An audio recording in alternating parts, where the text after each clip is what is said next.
تو نبی اکرم صلی اللہ علیہ وآلہ وسلم نے مسلمانوں کو حبشہ چلے جانے کا مشورہ دیا۔ چنانچہ مسلمانوں کی ایک بڑی تعداد مکہ مکرمہ سے ہجرت کر کے حبشہ چلی گئی۔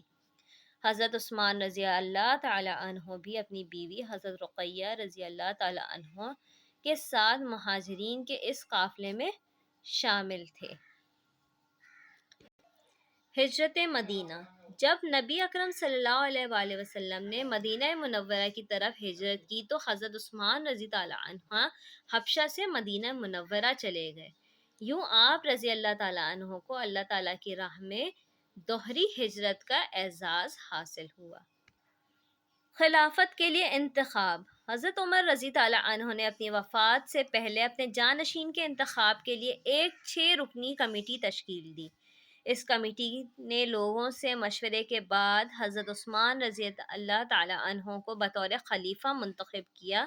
اس طرح آپ مسلمانوں کے تیسرے خلیفہ بنے۔ اس طرح حضرت عثمان رضی اللہ عنہ مسلمانوں کے تیسرے خلیفہ بن گئے۔ خدمات۔ حضرت عثمان رضی اللہ تعالیٰ عنہ کی اسلام کے لیے بے شمار خدمات ہیں، جن میں سے چند ایک درجہ ذیل ہیں۔ نمبر 1، مدینہ منورہ میں مسلمانوں کے لیے پینے کا صاف پانی میسر نہ تھا۔ میٹھے پانی کا ایک ہی کنواں تھا جو ایک یہودی کی ملکیت تھا۔ حضرت عثمان رضی اللہ تعالیٰ عنہ نے اسے خرید کر مسلمانوں کے لیے وقف کر دیا۔ حضرت عثمان نے کیا کیا کہ مدینہ منورہ میں جب مسلمانوں کے لیے پانی پینے کے لیے میسر نہیں تھا تو انہوں نے ایک ہی کنواں میٹھے پانی کا موجود تھا، تو انہوں نے وہ کنواں یہودیوں سے خریدا اور اسے مسلمانوں کے لیے وقف کر دیا۔ نمبر 2، غزوہ تبوک کے موقع پر حضرت عثمان رضی اللہ تعالی عنہ نے جنگ کے لیے نبی اکرم صلی اللہ علیہ وآلہ وسلم کی خدمت میں 1000 اونٹ، 100 گھوڑے اور 1000 دینار پیش کیے۔ ٹھیک ہے، جب غزوہ تبوک ہوا تو حضرت عثمان نے رسول اللہ صلی اللہ علیہ وآلہ وسلم کی خدمت میں جنگ کے لیے 1000 اونٹ، 100 گھوڑے اور 1000 دینار پیش کیے تھے۔ نمبر 3، حضرت عثمان رضی اللہ تعالیٰ عنہ نے اپنے عہد خلافت میں مسجد نبوی کو وسیع کیا۔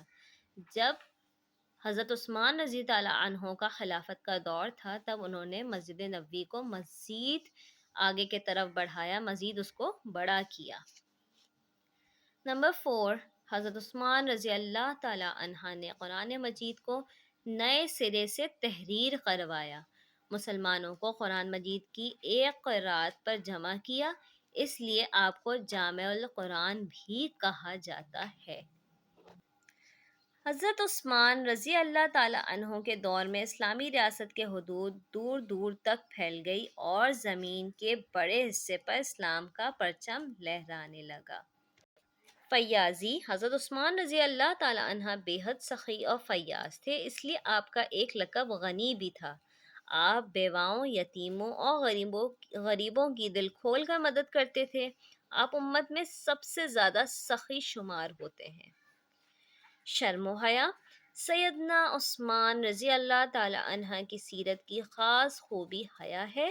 آپ کی شرم و حیا کا درجہ ایسا تھا کہ نبی اکرم صلی اللہ علیہ وآلہ وسلم نے آپ کے بارے میں فرمایا، کیا میں اس شخص سے حیا نہ کروں جس سے فرشتے بھی حیا کرتے ہیں۔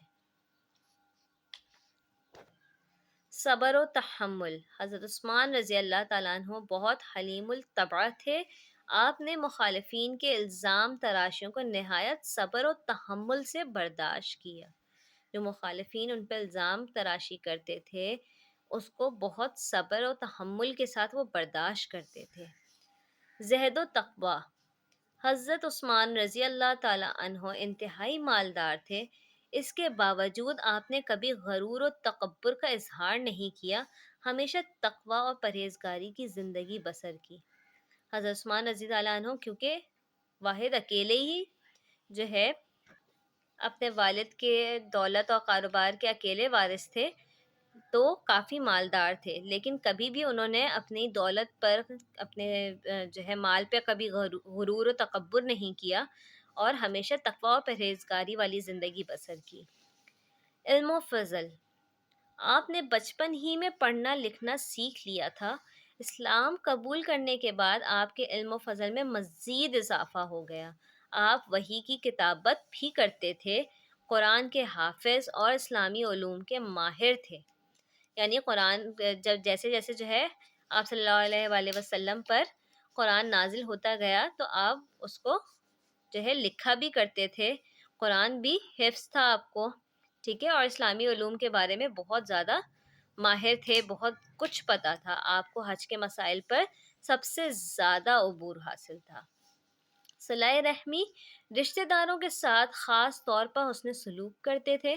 حضرت علی رضی اللہ تعالیٰ عنہ نے فرمایا، ہم میں سب سے زیادہ صلح رحمی کرنے والے عثمان ہیں۔ نرم مزاجی، حضرت عثمان رضی اللہ تعالیٰ عنہ بے حد نرم دل اور شفیق تھے۔ آپ اس بات کا پورا خیال رکھتے تھے کہ آپ کی طرف سے کسی کو معمولی سا بھی دکھ نہ پہنچے۔ آپ دوسروں کے دکھ درد میں شریک رہتے تھے۔ شہادت، آپ نے 12 سال تک خلافت کے ذمہ داریاں ادا کیں۔ بعد میں کچھ لوگوں نے آپ کے خلافت بغاوت کر دی اور بالآخر انہوں آپ کے خلاف بغاوت کر دی اور بالآخر انہوں نے آپ کو شہید کر دیا۔ اس وقت آپ کی عمر 82 سال تھی۔ حضرت عثمان رضی اللہ تعالیٰ عنہ کی شہادت تاریخ اسلام میں ایک عظیم سانحے کی حیثیت رکھتی ہے۔ تو امید کرتی ہوں کہ آپ کو یہ انفارمیٹیو ویڈیو جو حضرت عثمان رضی اللہ تعالیٰ عنہ سے ریلیٹڈ تھی پسند آئی ہوگی۔ اگر پسند آئی ہو تو ضرور میری ویڈیو کو لائک کیجیے گا، اپنے دوستوں کے ساتھ شیئر کیجیے گا، اور جاتے جاتے میرے چینل کو ضرور سبسکرائب کیجیے گا۔ اللہ حافظ۔